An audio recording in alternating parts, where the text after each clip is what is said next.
question would be, what seems to be on the horizon in terms of research, either for acute management of heart attacks or lifestyle management and prevention? Yeah. Well, I think, of course, the lifestyle keeps being evaluated constantly, but I think it's probably settled into where it's going to stay. But there are new pharmacological agents, new drugs all the time, new stents, to open up the arteries, and new approaches to doing it, new technology with little drills and all kinds of things that are going to be, they're going to enable patients who have very far advanced disease to actually get to the point where their quality of life is quite good, where their heart disease is not bothering them. So there's a lot of money being invested by industry in this area.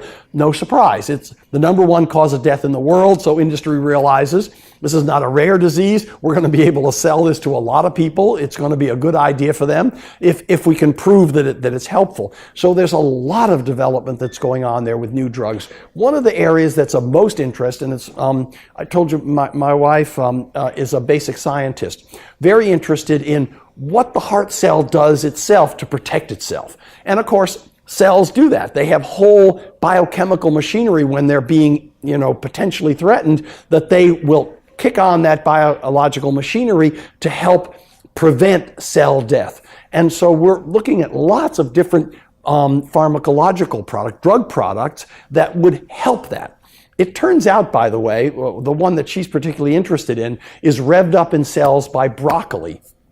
So don't do what former President Bush said and don't eat broccoli. Eat broccoli because it actually revs up some of these protective factors within the cells. So it's a good idea to eat broccoli. But that's just a little bit of a funny example. But a number of companies are working on drugs that will do that will enable the cells to resist the fact that they're not getting enough blood flow, at least for a while, and therefore diminish the amount of injury that occurs when a heart attack starts.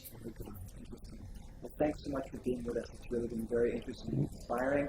We're live doctors, and we've been sitting with Dr. Joseph Alpert, who's a professor of cardiology and internal medicine at University of Arizona, who's been kind enough to spend some time with us teaching us about heart attacks, myocardial infarction. So thanks very much, Dr. Alpert.